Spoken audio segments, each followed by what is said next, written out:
Here we go. We're live. All right. Hello and welcome to the Volleycast. I am your host, Joe Trinsey, and on the other line, we got a Malibu double here. We got David Hunt, head coach at Pepperdine men's volleyball, and we've got the man I've been instructed to introduce as Strick Daddy. And tell us about yourself, Andrew, and like your science background here and what you've been doing with the Pepperdine men's volleyball team. So I just finished my undergraduate at Pepperdine in sports medicine, and I was particularly interested in the motor behavior side of my major. I went on to Tennessee right now, where I'm currently at, and I'm pursuing a master's and a PhD in sports psychology and more specifically motor behavior. All right. And, we're continuing with this topic right now of what coaches can do as we're all trying to figure out how to do some distance coaching and whatever we can do. And players are figuring out how they can still learn the game while we're cooped up in our houses and apartments. So I don't know, I think we can just kind of get into that and, talk a little bit about that, but we can kind of just go from there. But before we even get to that, talk to us about what you did with the Pepperdine guys or what insight, like maybe Dave, talk about what insight Andrew brought to your practices from that motor learning perspective this year. Yeah, I think there's lots of things that he could probably dive into in terms of areas that he's studied or that he's learning about. But one of the biggest areas, at least I thought for us, was great was, we as coaches, we're good in the gym and we know the science that lots of people have introduced us to behind skill acquisition. But Andrew had this unique ability or insight to take, here's what the science says, here's the reality, which, we're over here on reality, science is here, and sort of bridge the gap, right? So it was, here's the drill we want to do, or here's what we're trying to teach. How can we make this better from a motor learning standpoint? And I thought he was able to advise us as best as possible based on the David, research. Yeah, Andrew, what were some of your thoughts on that? Like, can you think of any like concrete takeaways that you gave to Dave or anything like that as you're watching drills and practices unfold and matching the theory up with reality? Did we lose him? I think we lost him. This podcast is getting lame pretty quick. Yeah, we can't continue without our key guy. Like that. This is potentially a real-time lesson that all of coaches are going to figure out as we use these web tools. There's going to be some technical difficulties. I think Andrew's getting back on, but there he is. You there? We lost him for a second. Maybe we still lost him. He's frozen smiling. He's on 3G network there, I think. Back with us. I'm back. I don't know what happened. Yeah, we're right. We can hear you. You're not moving too much, but we can hear you. That's for sure.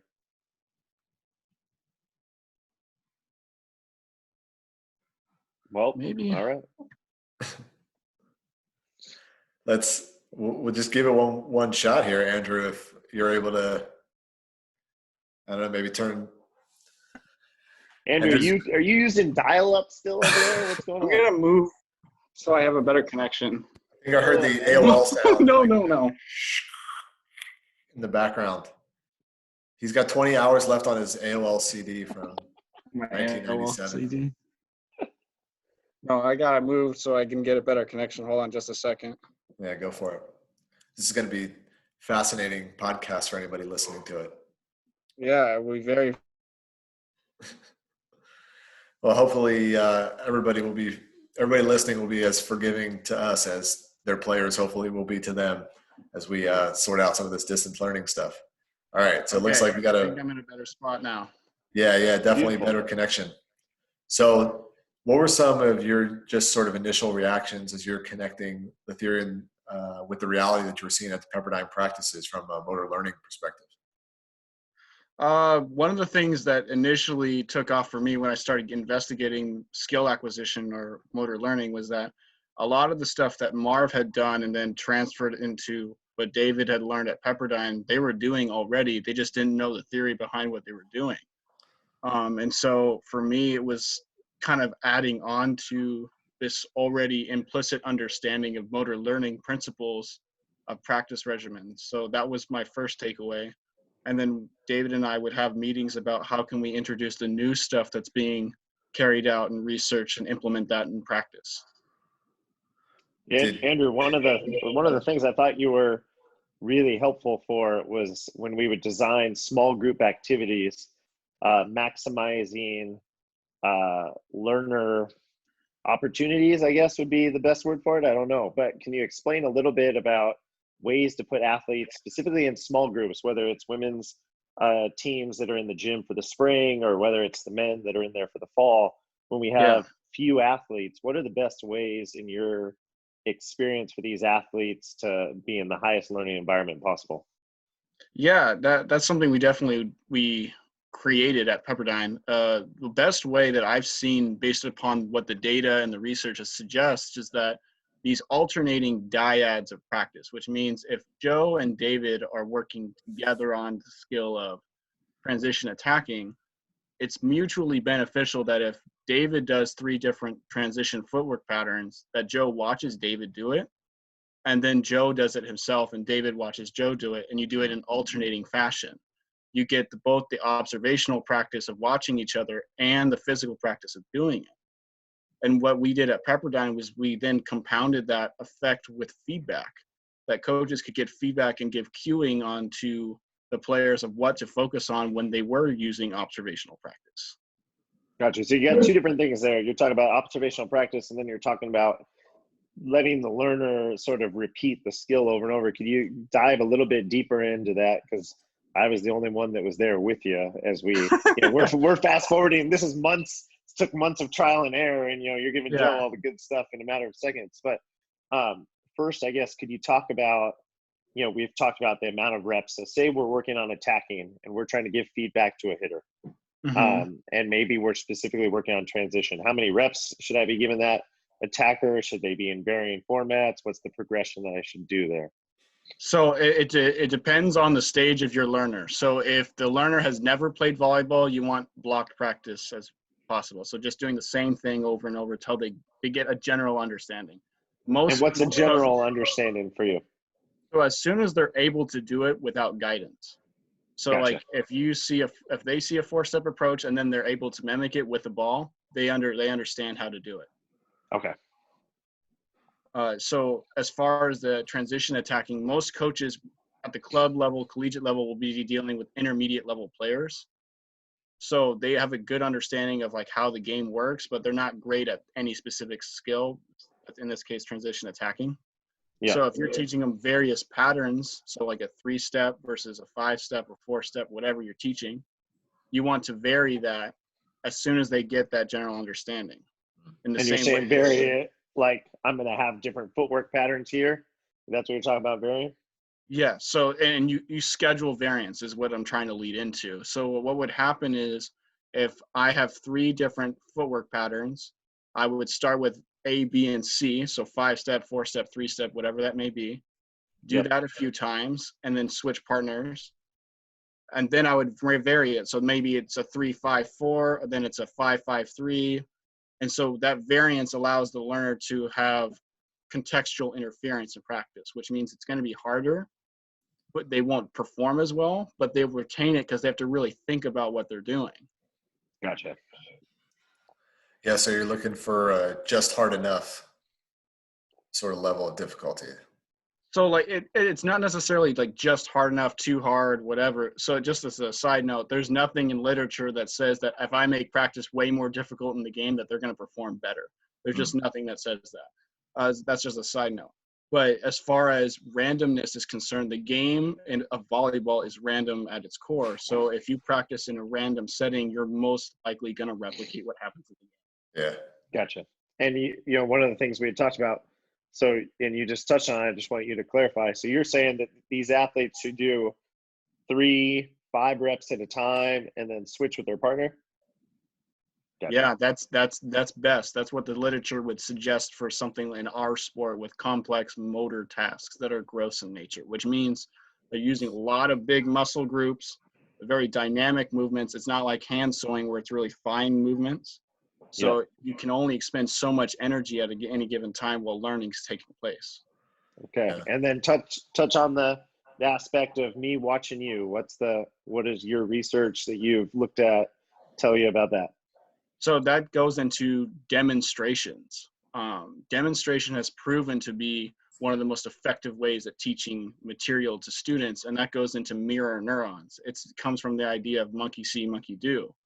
Scientists first picked that up in the 1980s-ish, somewhere around there, where they saw a monkey watch another chimpanzee peel a banana, and then they were able to do it instantly using that technique.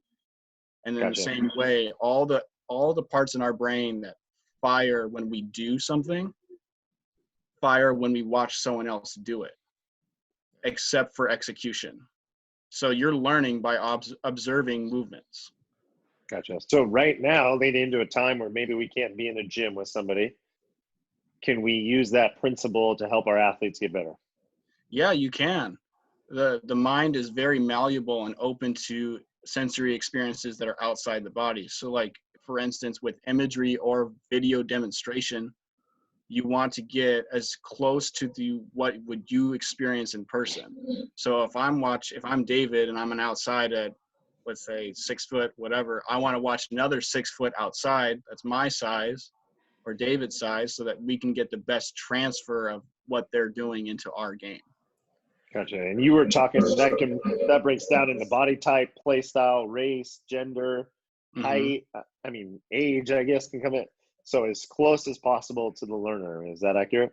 Yeah, very as close as possible. It doesn't necessarily mean level. So like if I'm an Olympian and I'm 6 feet, I want to watch that person because they found success at that height with that stature, that body type, what have you. Even hand preference is important. Like it's not very helpful to watch as an opposite who is left-handed to watch a right-handed opposite. They understand that what they're doing, but it's not very helpful for them. Gotcha. Yeah, I think that's something that every coach has learned from doing camps, especially if you're a bigger male coach. I'm a bigger guy compared to middle school girls. And when I teach hitting at a camp or something like that, I really almost never demonstrate anymore because it feels, you can just tell that it feels unrelatable to the girls. Oh, coach is just so tall, or they're just like, oh, look how hard coach hit it, and they're not picking up the details.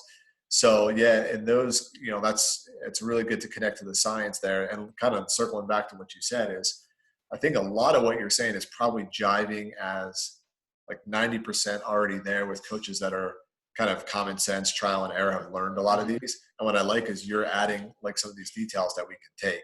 So I think a lot of coaches, like if you're in my boat and you're trying to teach hitting to a 7th or 8th graders, you're going to try to find the 7th or 8th grader in that group who is the closest model for the other players. Even if they're not doing it perfectly, it does feel like they learn better. They would rather have an imperfect demonstration by somebody they can relate to than a perfect demonstration of somebody that they can't relate to. Yeah, and that also, I want to tie that into cueing as far as instruction is concerned. Because you have an imperfect model, you can cue out the things they do well, and that they can pick up on and put their focus into. Yeah. Now, so I know, Dave was kind of, what you're itching to, Dave, now is like kind of, I can tell, like, okay, how does this relate to us giving some observational instruction while players can't get in the gym? But, one thing that it was really interesting that what you were saying is this alternation pattern. So a player like watches and then they do, and then they watch and they do. And this is something that I've become like really pretty interested in is there really feels like there's something to alternation when we learn. And whether it's like pass on your left and pass on your right and feel the two different angles, or watch and then do, a lot of those alternating patterns seem to have a lot of power. Right now I have, an 8-month-old daughter. So like everything, I'm relating everything about learning to like just, you can just see, like, you wake up one day and like literally she's an inch taller, like you can just see the growth. And she's learning how to use a spoon. And I've learned that she is learning much quicker her motor movement. Like, I'll take a really slow bite and then I'll give her the chance to do it. And then I'll do it. Riley, have some. Dad, have some. Riley, have some. Dad, Just not. have some. Hopefully, she doesn't learn your jacked up arm swing though. Don't show her Oh, that. I'm definitely not Aaron's arm demonstrating swing. anything on the volleyball end. I'm going to give her way better. I got way better volleyball, but she can watch her mom play. It's a lot better than me. So, but I have learned. I've kind of noticed an increase in some of her skill learning, even though, like, obviously, like, everything is new to her. When you do a little demo and then she does it, but not just, what I think is what coaches tend to do is demonstrate one time. Mm-hmm. And then the player practices. And a lot of times it's this long, very detailed, drawn out demonstration. And then the player does practice. But it really seems like a quick, very brief demo, and then practice, and then a quick demo, practice, quick demo. Like that more frequent alternation where they can observe and then practice, observe and then practice. Like, Andrew, is that more on the right track?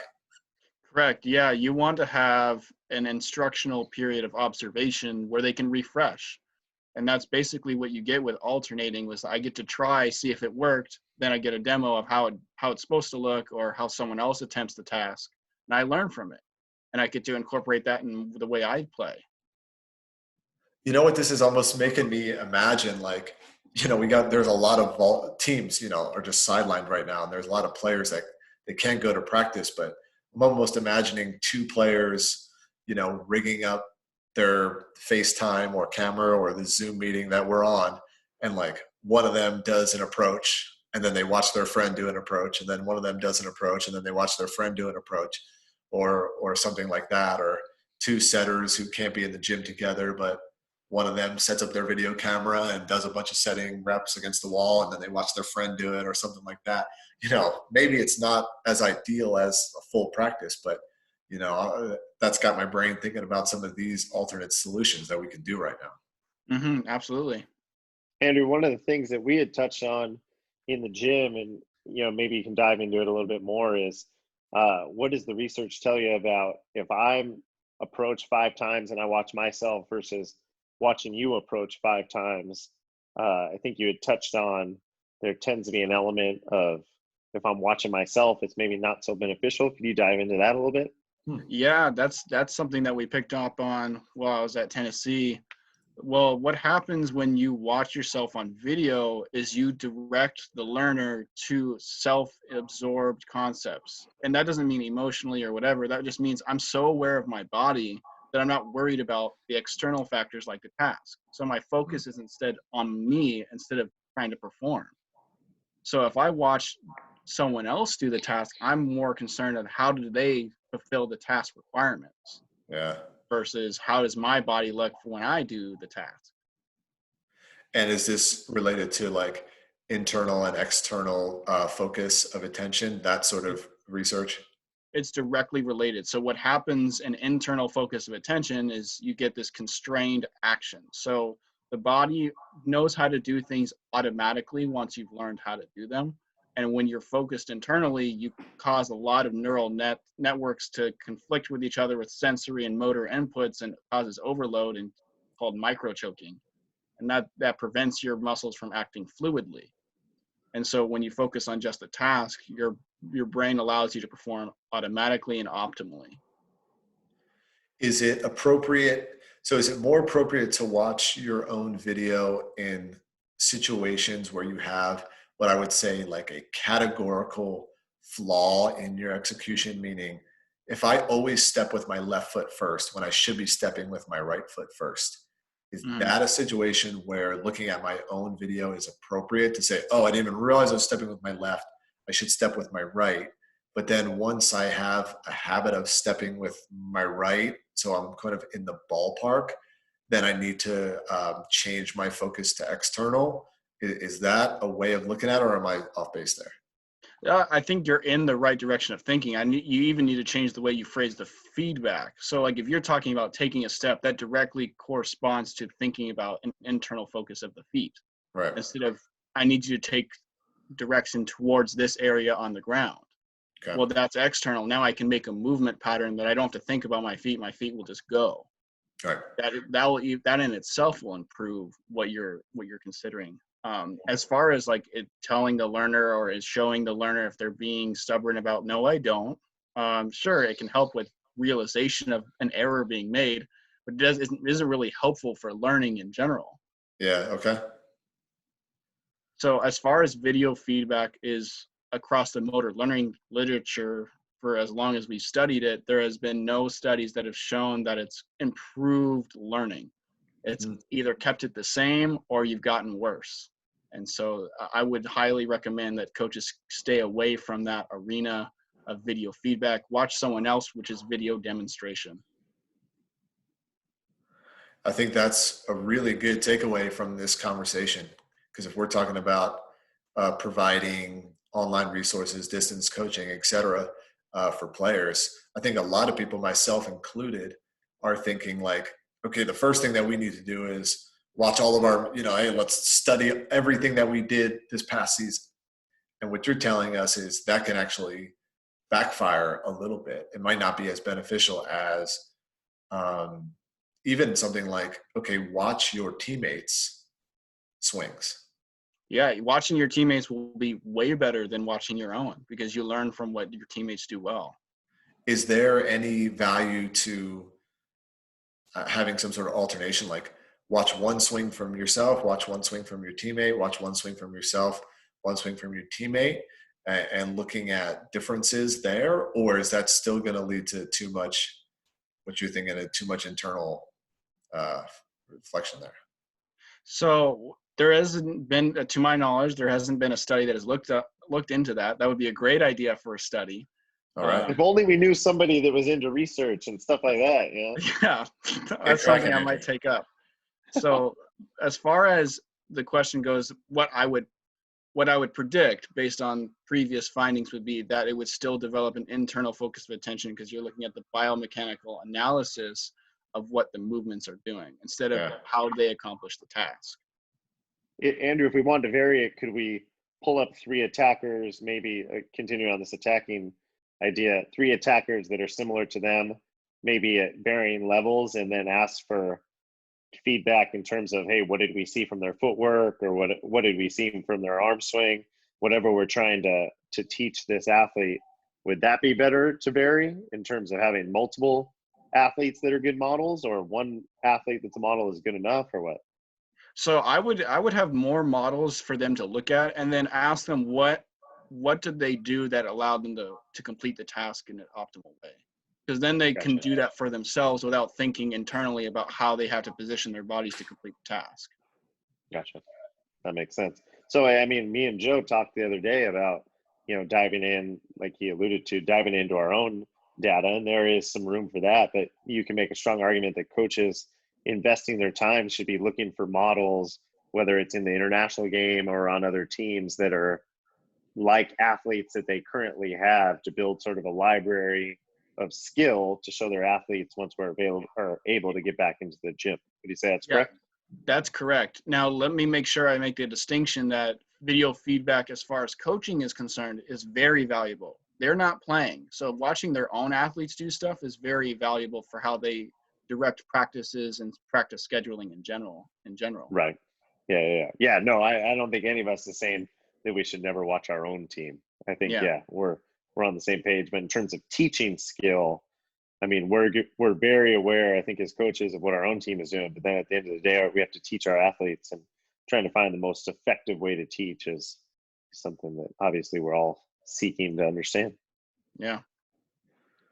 It's great insight. I mean, the big thing that I'm taking away now is, with our players that we're working with or giving feedback to, let's have a little less reflection on the previous season, for lack of a better term, and a little more demonstration and modeling.